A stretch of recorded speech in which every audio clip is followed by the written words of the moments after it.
Hi everyone! Today I would like to show you a wonderful example of ways that authors use metaphors in their writing. This is a piece of narrative writing. It's a fictional story about a girl named Edie who's having a really hard time with school and with life, and the author portrays Edie imagining herself as many different kinds of animals. And it's a great example of ways that authors use metaphors to make a point, to compare things. So make sure you're looking closely at the pictures because I'm going to read the words, but there's more going on in the pictures than there are in the words. So look carefully at what Edie's doing and what's going on in the background. Being Edie is hard today. Being Edie was hard today. She barely made it to breakfast. Please eat your toast, Edie, her mom said. I am too tired to eat my toast, Edie replied. Please sit up, Edie, her mom said. I can't, Edie said. My head is too heavy. Pony or Piggy? Her mom asked while they waited for the school bus. Piggy, please, Mother, Edie answered. When the bus arrived, Edie reminded her mother that piggies don't go to school. This little piggy does, her mom said. She scooted Edie out the door. She had made a mistake. A pony would have been much better.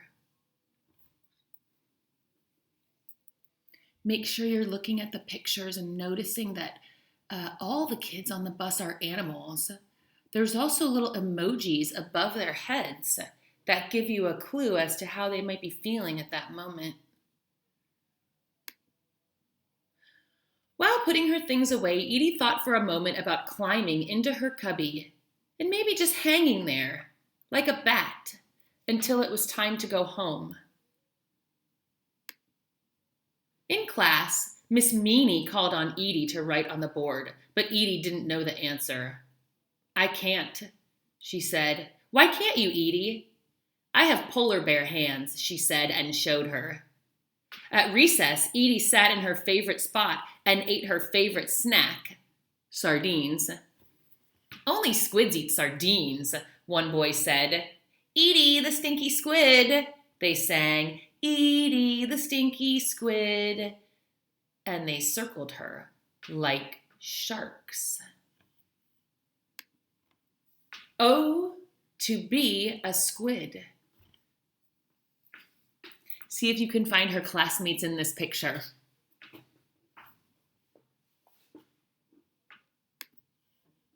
Alone, she sat on the swing where she'd go to think and imagine she had great wings that could take her high above, but the wings never worked.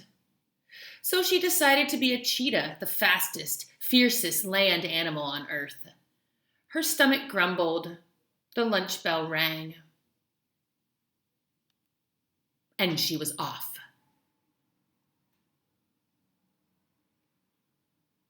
During her rather long trip to the principal's office, Edie tried to explain the slow-moving characteristics of a sloth, but Miss Meany wasn't listening. Edie figured if she just sat still enough, the principal probably wouldn't see her. Edie, Edie, Edie. Chameleon was definitely the right choice. For the ride home, Edie considered a porcupine or a hissing cockroach. Eventually, she decided to be an armadillo. But inside, she felt like a naked mole rat. At dinner, Edie was lost in thought. Edie, would you like to use your fork? Her mom asked. No, thank you, Mother. This is how butterflies taste their food. When it was time for bed, Edie found that she had, unfortunately, become a worm. Edie, please come brush your teeth. I can't. I don't have teeth. Or hands, even. Honey, come pick out your clothes for school tomorrow, Edie's mom called from the other room. Worms don't go to school, Edie yelled back. But her mom didn't hear her, because people can't hear worms. The floor was uncomfortable, so Edie found her feet and pulled herself up to the mirror. She hoped to see something new, but she only saw Edie. Edie, who had to go to school tomorrow. Edie sat on her bed and held her knees as tears filled her eyes. Mom, she said, I don't think I want to go to school tomorrow. Just saying the words made the tears jump out.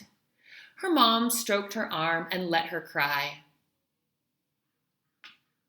Take a look at the picture. This is one of my favorite pictures. Just look at the stuffies in the corner and see what you notice.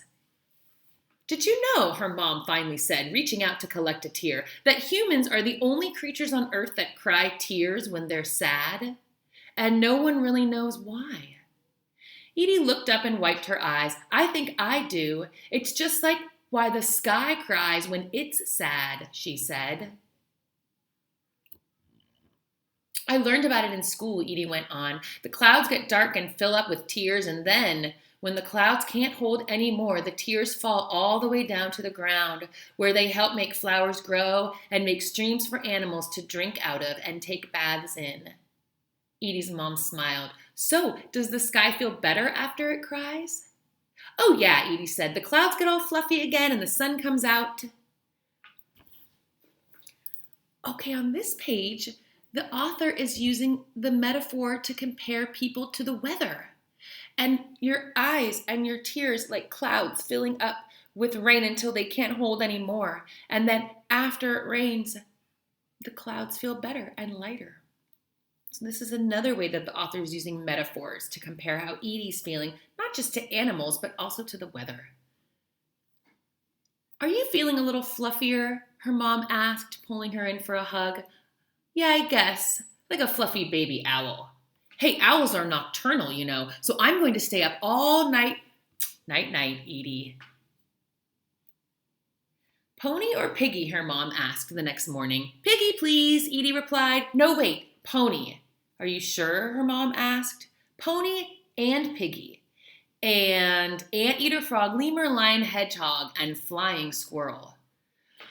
Okay, but no cheetahs today, her mom kissed the top of her head. Better yet, how about you just go as my favorite little girl, Edie? Edie thought for a moment. Yeah, okay, I guess being Edie's pretty good too.